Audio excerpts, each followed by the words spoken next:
All right, how to find the best market for the BRRRR plus MTR strategy step by step. This is the second video of my completely free course I'm releasing on YouTube. So if you haven't seen the first video, definitely go check it out. So what we're going to be talking about in this video, number one, how to find high demand, low competition markets for the BRRRR plus MTR strategy. We're going to talk about who MTRs actually cater to and why that matters when you pick a market.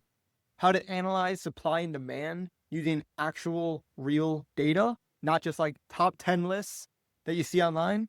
My exact 5-step process to uncover untapped MTR markets before everyone else. What market stats actually matter, and how to compare multiple markets side by side so you can choose the best market for you. So, what makes a great MTR market? This is going to sound really obvious, but it's going to be a market that has really low supply of midterm rentals and a very high demand of midterm rentals. Okay. And again, I know it sounds obvious, but I'm going to actually show you how to analyze the supply and demand in different markets so that you can find untapped markets. Who do midterm rentals actually cater to? So, travel nurses, insurance claims, relocation clients, construction workers, students, seasonal workers, corporate travelers, divorcees, and much, much more. So something important about this list is these people need housing in literally every market across the United States. So the important thing here, though, is to determine, again, going back to the chart here, which markets have the lowest supply, but the highest demand for midterm rentals. So I have my 5-step system that I use to find untapped markets. And here is the 5 steps, and I will run through them all in depth. Number one, identify demand anchors. Number two, check Airbnb, 30-day plus availability. We'll talk about that.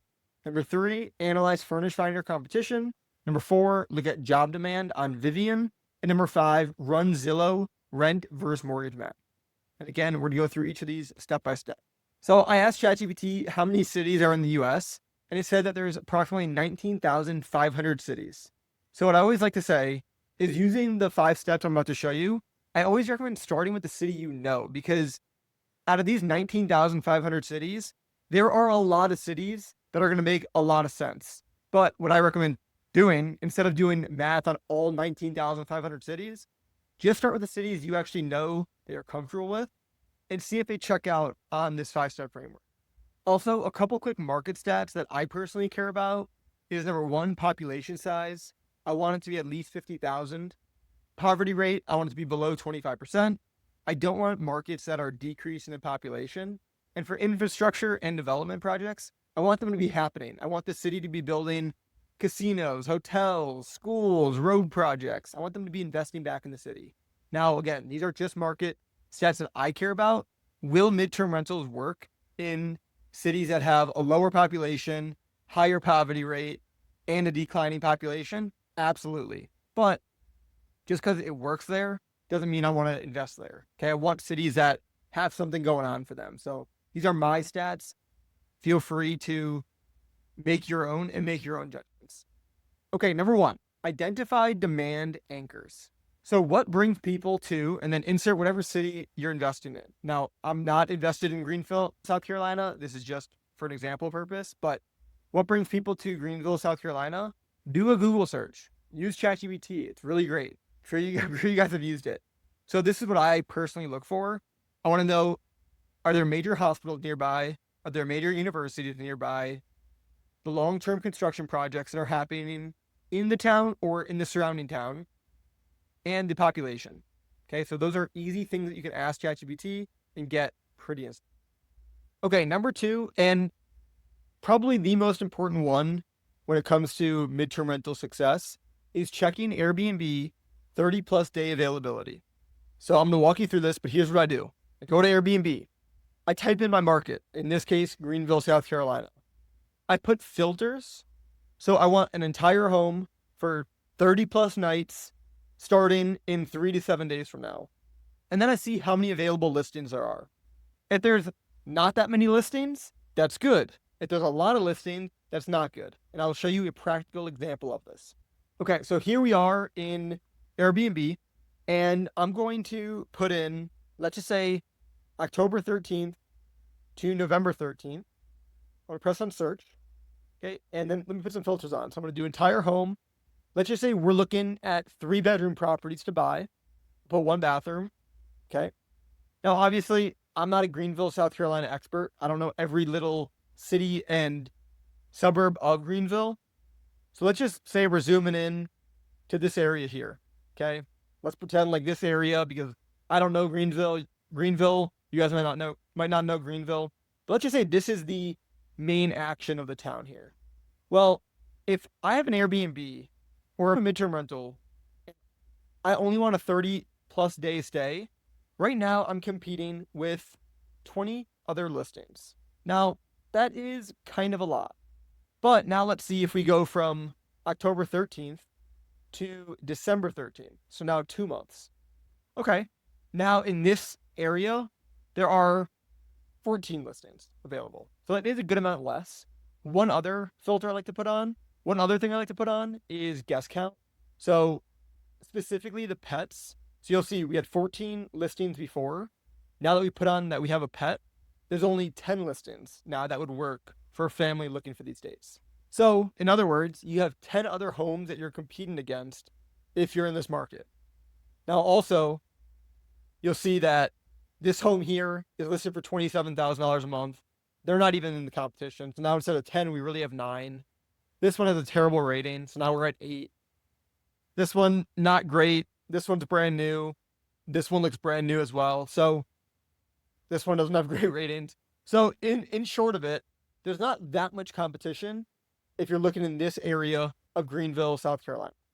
So using this stress test, it had fewer than 15 listings for the most part in that area. So that's a green flag. If it has 15 to 30, yellow flag. If it has more than 30 listings, good luck to you. That's a lot of competition that I would not want to be competing against. All right, number 3, analyze Furnish Finder competition. This is doing the exact same thing, but on Furnish Finder. Okay, I'm actually going to show you this. So you go to furnishfinder.com, Greenville, South Carolina. We're going to put in our move-in date and press on search. Now again, I don't know Greenville that well, so we're going to zoom down to more of this area that we were looking at before.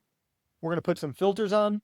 So property type, let's do entire place. That dropped it down by 8. Let's do pets allowed. That drops it down a ton. Rooms, let's just say we're going for a 3-bedroom plus house. Boom.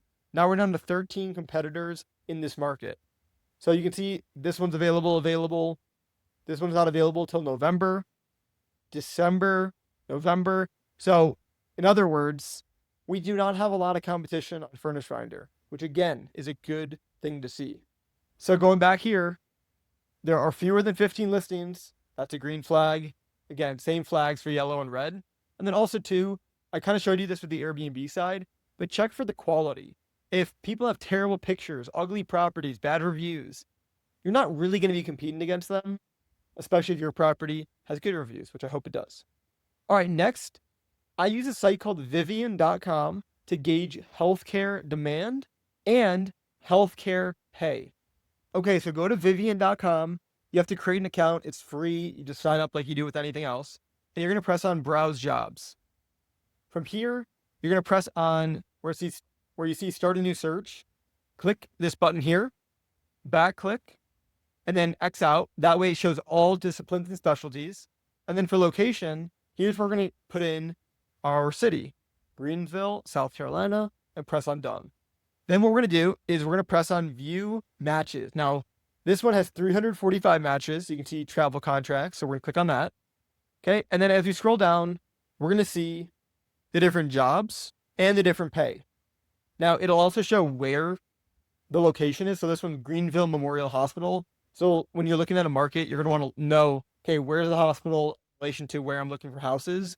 But again, just to give you an idea here, there are quite a few of these temporary travel jobs, 311 to be exact. Now, another thing to note is, from my experience, traveling nurses, traveling medical professionals tend to spend about 1 week's pay on rent. So if they're getting paid $16.20, they'll pay roughly $16.20 in rent. Now, someone like this person might be getting paid more, so they might be willing to spend more, but I wouldn't just bank on getting the top tier pay per se. I would look at, okay, I see a 24, 25, 2,000. But then I see someone in the $1,700 and $1,600 range. So if I'm estimating how much a nurse is going to pay in this market, I'm going to say 1,600 just from looking at this so far. But just know that depending on the position, it could go up slightly. So back to the green, yellow, and red. If there's more than 400 jobs, that's a green flag. That's heavy demand. 100 to 399, yellow flag. Anything less than 100 is a red flag, which means not that much demand. Now, this market we just looked at was 311, right? That's categorized as a yellow flag, but hey, that's great. That's something to be happy about to see. And number 5, use Zillow to run the numbers. So really simply put, look up homes on Zillow, estimate your monthly all-in costs, principal, interest, taxes, insurance, and compare it to what others are charging on Airbnb and Furnish Finder. Easiest way to do this is look at what people are charging for rent. You take the rent, you divide it by 2, and that is going to be your rough profit. Now, obviously, every city and location is different. So usually in quote unquote better markets, the profit margin is going to be a little bit lower. In quote unquote worse markets, the profit margin is going to be a little bit higher. So I use 50% as an average. That's what I've seen roughly on my properties. So that's my estimate. But again, green, yellow, and red flags, this could change for you. I'm just showing you the green, yellow, and red flags for me. If I get a property that will cash flow over $2,000 per month, I'm pumped. If it's 1,000 to 2,000, yellow, less than 1,000, not too happy about it. So take what I just showed you and run these tests on several markets so that you can compare. The more markets you compare, the better you'll understand about each market. And just remember, the most important factor to look for is supply. You could be in the most heavily populated area. I don't care if it's Orlando, Florida, New York City, Miami, whatever city you're thinking. But if the supply is huge, you are going to have a hard time renting it out, and you're going to have a really hard to impossible time to charge a premium. Remember, the market does not need to be sexy. Any size city will work. Like I mentioned before, I try to stay above 50,000 people, and I like cities that are growing, even if it's slow and steady. But the city does not have to be some sexy city like a Miami, like in Orlando, or a Tampa, a Greenville. It could be smaller, less known markets. Common mistakes to avoid. Do not rely on STR data like AirDNA. Let me repeat, do not rely solely on it. Number 2, do not fall for top 10 lists. I love Furnish Finder, but they put out these top 10 lists that drive me insane. Do not fall for these lists, period. Number 3, ignoring supply and demand data. Do not ignore supply and demand data. The numbers do not lie. So we talked a lot about the MTR, midterm rental part, and we didn't talk a lot about the BRRRR part, because in reality, the BRRRR part works in literally every market. There isn't a secret sauce to finding a market that has properties that need to be renovated. Every market has these types of properties. All right, what to do next? Pick 2 to 3 markets that you're curious about, run the full 5-step process, compare your findings, and take action based on the data.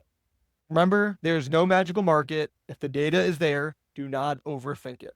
I just know I'm rooting for you guys, and I will see you in the next video. Peace.